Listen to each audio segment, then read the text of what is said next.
Merci, chers amis. 20 ans déjà. 20 ans déjà et aujourd'hui encore plus de bonnes raisons pour s'engager comme démocrate européen. En tant qu'engagés européens, nos amis belges, forts de leur succès sous le leadership de Maxime Prévost, nous montrent la voie.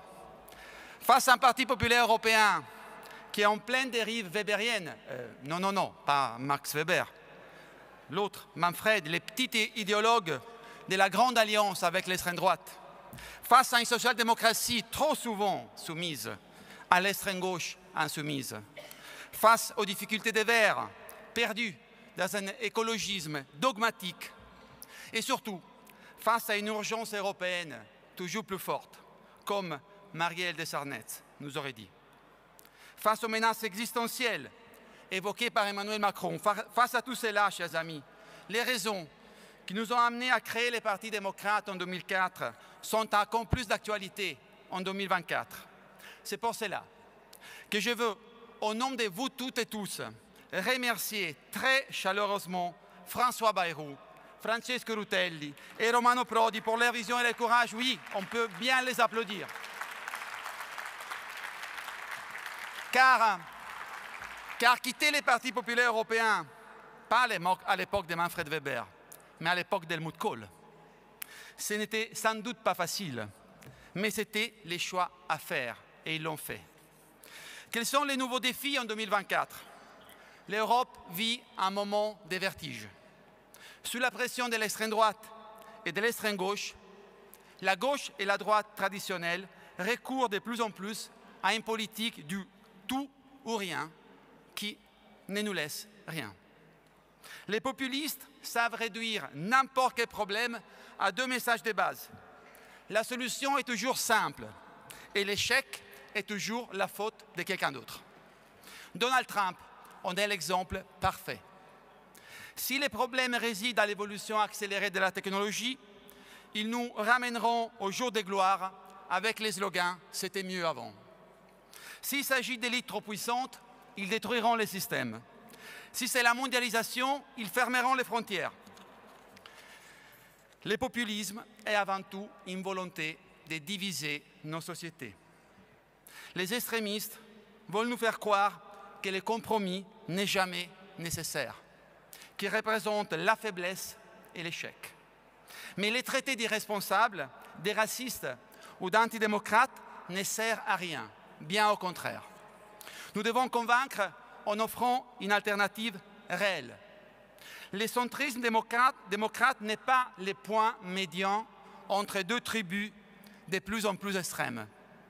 En effet, si les extrémistes libéraux font régner la peur, les centristes démocrates doivent faire le contraire, incarner l'espoir. Et pour nous, l'humanisme et l'état de droit sont les deux faces d'une même pièce. La politique de l'espoir, cependant, est plus forte lorsqu'elle est imprégnée de patriotisme et de fierté pour sa communauté. En même temps, tout en respectant le passé, elle n'a pas peur de se moderniser et de s'ouvrir à une nouvelle dimension transnationale et européenne. Les niveaux auxquels ces problèmes sont abordés fait souvent une énorme différence. L'échelle et la taille sont importantes. C'est pour cela que nous devons aller souvent au-delà de la dichotomie État-nation et Europe, État-marché. Et puis, il y a la substance, le travail pour faire avancer les choses. Il ne suffit pas de parler de solutions de bon sens ou de politiques raisonnables. Ce sont des termes abstraits. La mondialisation, l'intégration européenne et la démocratie sont des outils vitaux et merveilleux pour le développement humain lorsqu'ils sont introduits parallèlement à la communauté, à l'appartenance nationale et locale, et non pas en remplacement. La dernière décennie l'a prouvé. Partout dans le monde, les gens ont commencé à se rebeller contre la mondialisation, contre la perte des frontières, de l'identité et des productions nationales. Notre politique alors doit être l'histoire sans fin de la gestion des tensions concurrentes. Les citoyens n'attendent pas la perfection, mais ils attendent mieux. L'heure n'est certainement pas au triomphalisme centriste, mais un sentiment d'urgence. Sur la scène globale, il y a un fil rouge entre la guerre en Ukraine, les conflits au Moyen-Orient et les tensions dans le détroit de Taïwan. C'est une guerre d'usure que la Russie, l'Iran et la Chine sont en train de mener contre les démocraties afin de les affaiblir et de faire imploser l'architecture de sécurité internationale à leur avantage. Leurs ennemis, ce sont le monde démocratique, l'Occident, l'OTAN, l'Union européenne.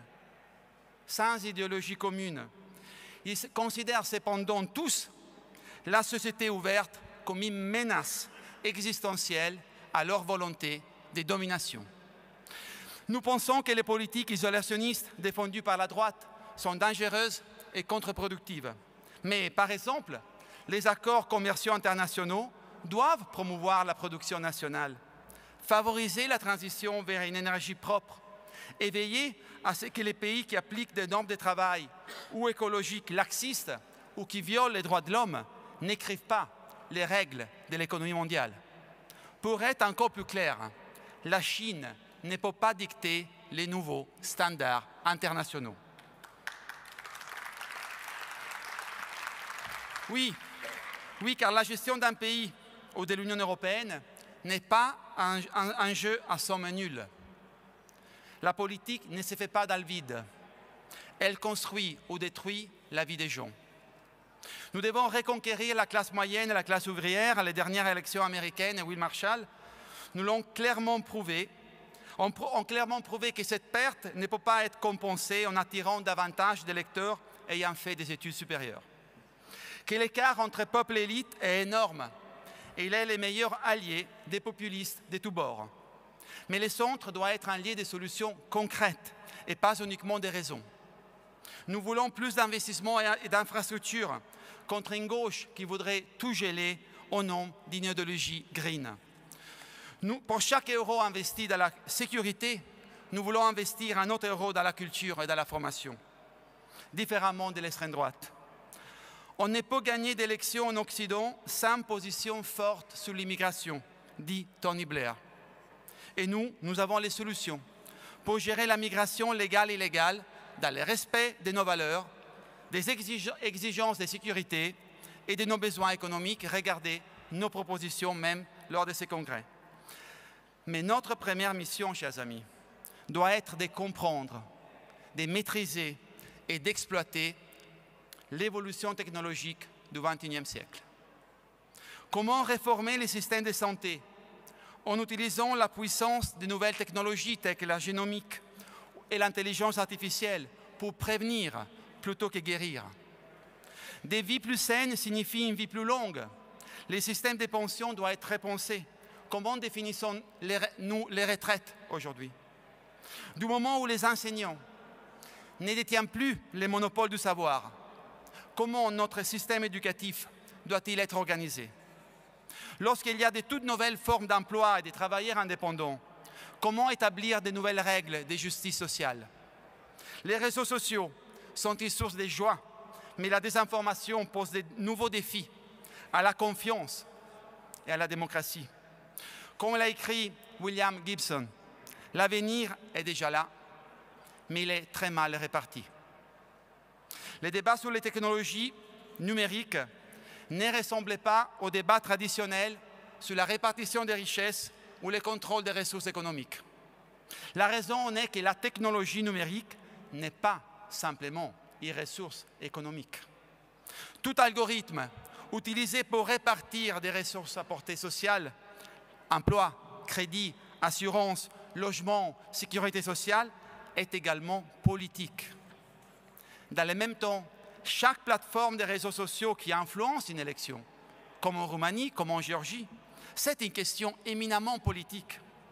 Ainsi, la question de savoir qui possède et contrôle les technologies numériques les plus puissantes n'est pas simplement une question de répartition du pouvoir économique, c'est une question de répartition du pouvoir politique. Il ne s'agit pas simplement de la 4e révolution industrielle, c'est aussi une révolution politique. C'est pourquoi Elon Musk est un problème politique majeur, à l'échelle mondiale. Le problème est le suivant. Un pouvoir qui n'a pas de comptes à rendre risque de tourner en abus des pouvoirs. François Bayrou les dénonce très justement depuis longtemps. Un pouvoir qui n'a pas de comptes à rendre sape la capacité des institutions démocratiques, rétrécit notre liberté et entache notre dignité. Donc toutes les concentrations du pouvoir sont problématiques, que soient-elles dans le secteur public ou dans le secteur privé. C'est pourquoi nous avons besoin d'une stratégie européenne forte. Nous voulons construire une Europe puissante, à commencer par l'industrie et par la défense. La liberté et la sécurité ne sont pas des biens communs garantis une fois et pour toujours grâce au courage de nos grands-pères. La liberté et la sécurité demandent un effort de la part de chaque génération. Mais ce qui est vrai pour la défense est aussi vrai pour la gouvernance et la démocratie européenne.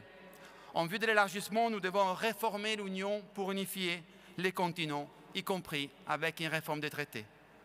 Chers amis, pour conclure, comme l'a dit Paul Ricoeur, nous vivons une époque dans laquelle à la boulimie des moyens correspond une anorexie des fins. Nous avons des technologies puissantes, mais nous manquons des grands idéaux. Et tout cela rend les dialogues et donc notre tâche encore plus difficile. Évitons alors un double piège. L'utopie illusoire qui fait des promesses infondées. Le réalisme cynique qui nie l'espérance. La force et l'identité ne suffisent pas sans un projet pour les biens communs. Pour gagner les défis de cette nouvelle décennie, nous avons besoin d'équilibre, d'espoir, de confiance et de détermination.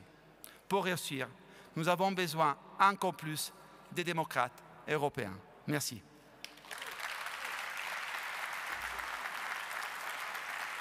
Merci.